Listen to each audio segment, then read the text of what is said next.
This video is going through the second part of 1-5, solving equations and inequalities by graphing. So I'm going to show you a few different types of graphing technology that you can use to help you approximate these solutions. So with this first one, I'm going to actually sketch out the graph so you can see what it looks like first, and then we're going to switch over to some different graphing tech, and you can see how to solve those on there. I am at my computer, I'm not at my board, so there's a few things that I'm not going to write out because they're going to look extremely sloppy. So normally here you would write two y equals equations. The first one would be for y equals x squared minus 4x plus 1. And the second one is going to be for y equals x minus 2. So I am going to draw in a couple dots. I'm going to do this x minus 2 first. So I have a dot down here at -2. My slope is 1, so up 1 over 1, up 1 over 1. And we can then drag this arrow up here and draw in that line. So there's the first line that we have. That is the x minus 2. Now the second one, the x squared minus 4x plus 1, this is not something that we've learned how to graph a shorthand wise yet. So I want you guys to just take my word for where these points are going to be. The vertex is at 2, -3, so that's going to be down here. At 1, we are going to return a value of -2. 3 will also return that value of -2. At 4, you're going to be at 1. At 0, you're going to be at 1, and that's going to be enough to give us a nice picture here. And again, I'm drawing this with my mouse, so you'll see it's going to look a little bit better whenever we look at it on the graphing tech. So you can see there are two intersection points. There's a point down here, and there's a point up here. And neither one of those is at a lattice line. That is, neither one of those is at a point where your x and y values would be integers. And that's why the graphing tech is really going to help us out. So the first thing we're going to look at is the graphing calculator. Now this may be similar to what you have on your Chromebooks. There was supposed to be an update that pushed out a graphing calculator, but I don't think it's actually the same as what we have here, but I still want to go through how you would do this type of problem. So this is my graphing calculator. You guys will be provided graphing calculators to use on standardized tests such as the PSAT and SAT. So you want to clear off anything that's on your main screen once you get your calculator. I'm going to go to y equals to type in my two equations. So my first equation is y equals x squared minus 4x and then plus 1. Notice that I hit this xt theta n key right next to the green alpha key anytime I needed to type in an x. Please make sure you are careful between your subtraction and your negative. The negative should be used at the beginning of a problem. So if this was a negative x squared, I would put that negative at the beginning.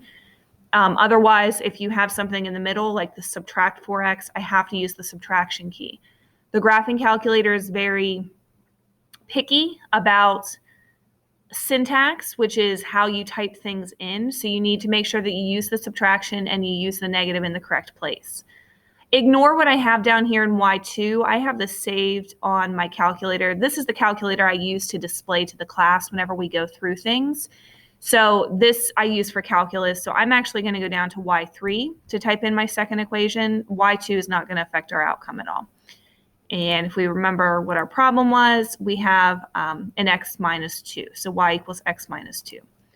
So x subtract 2 is going to be the second one.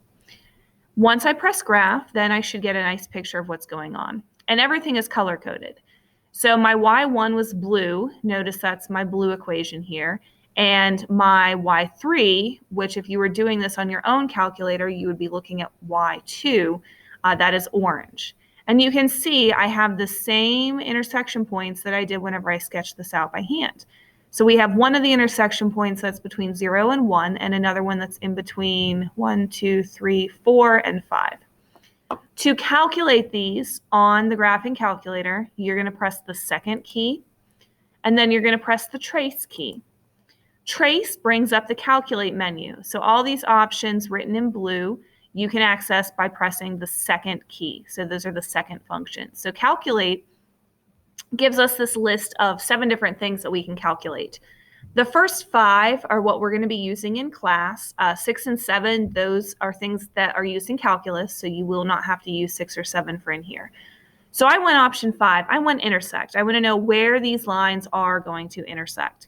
You can either hit the down arrow until you get to number 5 and then press enter, or you could actually just hit number 5 on your screen.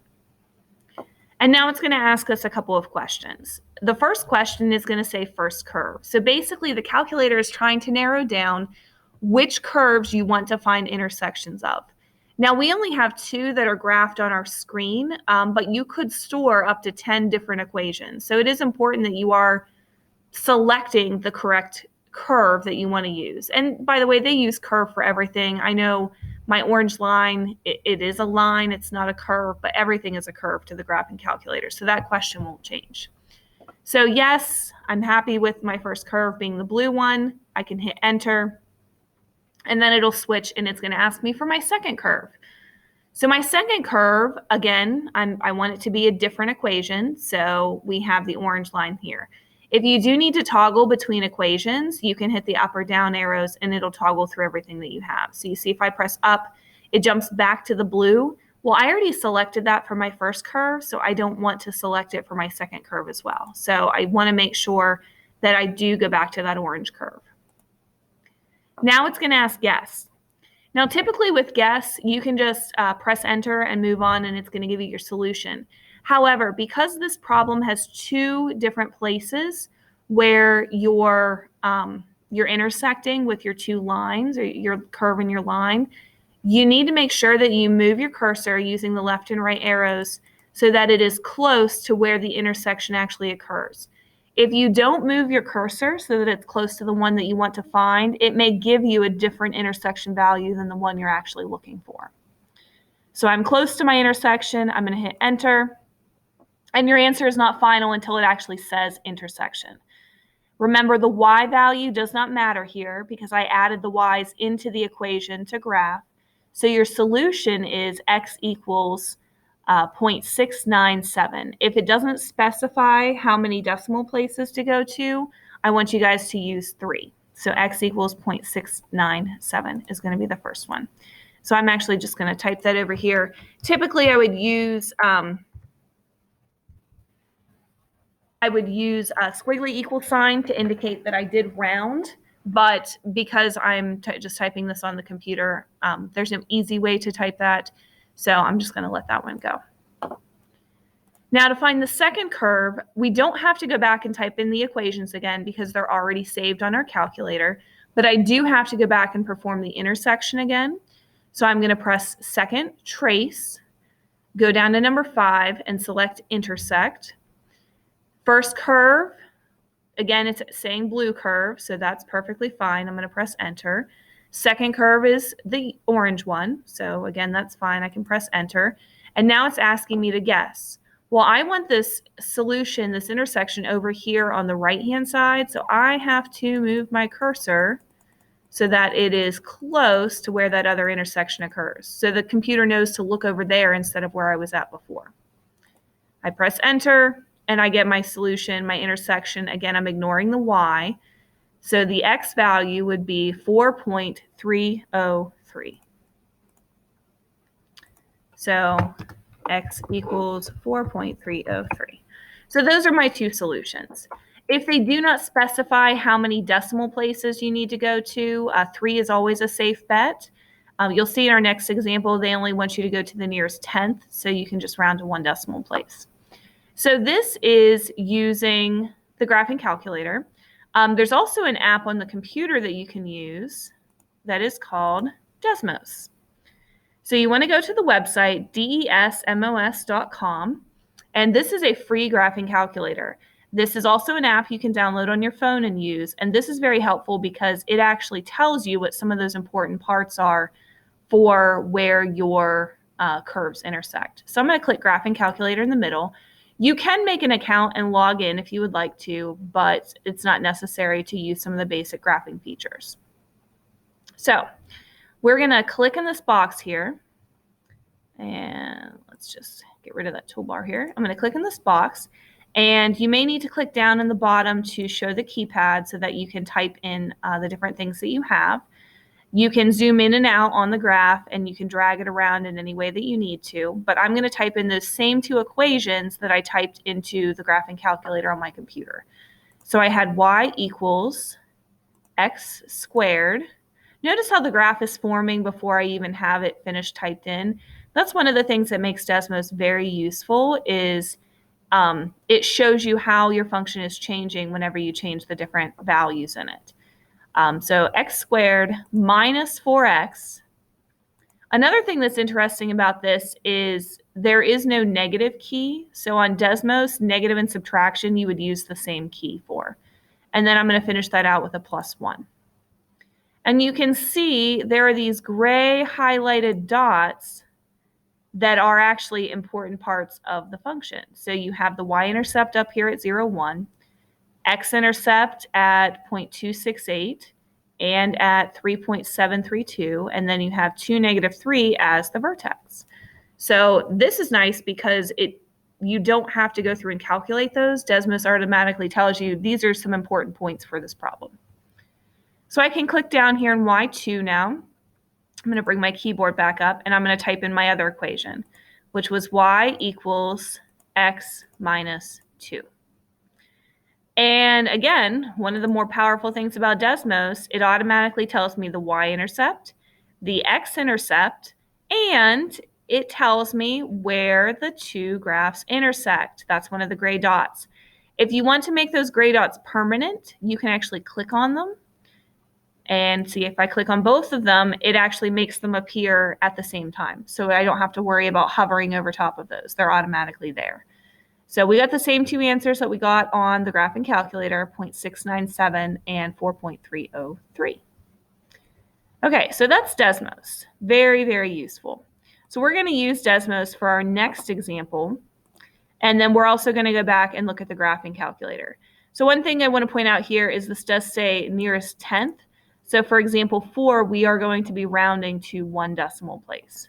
So I am going to split these up just like I did before. I'm not going to sketch out my graph on the smartboard though. I'm just going to do this on my calculator. So I have y equals negative x squared plus 8x minus 13, and y equals the absolute value of x minus 4. And I may have to change back to this if I can't remember the equations while I'm typing them in. So in Desmos, if you click X, that gets rid of any equations that you have. And so I'm going to type back up here in the first one. Bring back up my keyboard. I have y equals negative x squared. Let me double check what that was. Plus 8x minus 13. So plus 8x minus 13. And again, you have your vertex at 4, 3. You have these y-intercepts. And if we drag this all the way down here, you should, I know it didn't actually put a dot there, but if I click back up here, it should. There's your dot at negative 13 for the y-intercept. So my second equation has an absolute value. So that is y equals, to get the absolute value that's down here, second from the bottom row, it looks like an A inside bars.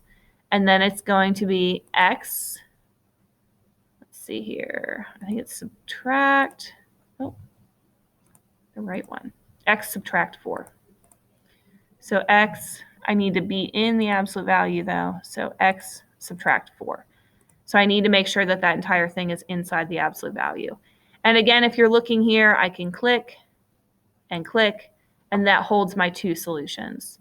So my solutions are going to be 2.7 and 5.3.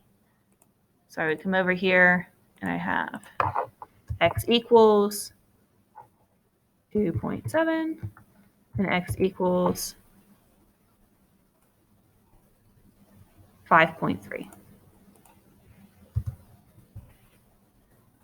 Okay, so that's what you would need to do for finding your solutions on Desmos. I am going to go to the graphing calculator for this one as well. because I think it's important to know how to type an absolute value into your graphing calculator. It's a little bit different than what we would do with Desmos. So I'm going to go back to y equals, and I'm going to clear out those two equations that I typed in. So I'm going to retype that same equation that I put into Desmos. So I have a negative, notice I have to use the negative key, negative x squared plus 8x subtract 13. Let me just double check and make sure that was correct. Plus 8x minus 13. Okay. Now for the absolute value, and again, I'm going to go down to y3 because my y2 is calculus. To get the absolute value on the graphing calculator, you need to go down to the math key, which is located right below the green alpha key. You're going to hit the right arrow to go over to the heading of NUM, which stands for number, and option number 1, ABS, that is your absolute value. Notice it brings up a bar on here, the set of bars on here. If you have one of the older black calculators, you'll see an ABS and then a parenthesis open up. So this, I'm going to type in then my x subtract 4, get out of there, or you have to hit the right arrow to get out of the absolute value if you needed to type something else in, and then go ahead and hit graph. And there we go. We got the same graph that we got on Desmos. To find my two solutions, I would hit second trace, option 5, which is intersect, and then it's going to ask me a couple of questions. So first curve is blue, which is good. Second curve is yellow. I would move my arrow close to the first intersection, and there I get my 2.7 like I did before. And then second trace, option 5.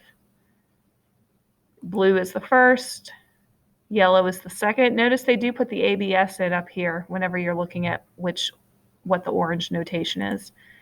And then for guess, I have to get over to the second intersection, and it tells me 5.3. So I get the same answers. I want to make sure you know how to use both the graphing calculator and Desmos, because the graphing calculator is what you'll have available to you on standardized tests, whereas Desmos is something you can use to help you complete your homework. So please make sure you're comfortable using both. Again, there should be a graphing calculator on your Chromebook. It may look slightly different, but it has a lot of the same features that this one does. So please let me know if you have any questions after watching this video, and go back and rewatch anything you may need to see again if you need some more instruction with how to enter some of the things into the computer. Please remember you can reach out to me and ask me any questions that you have.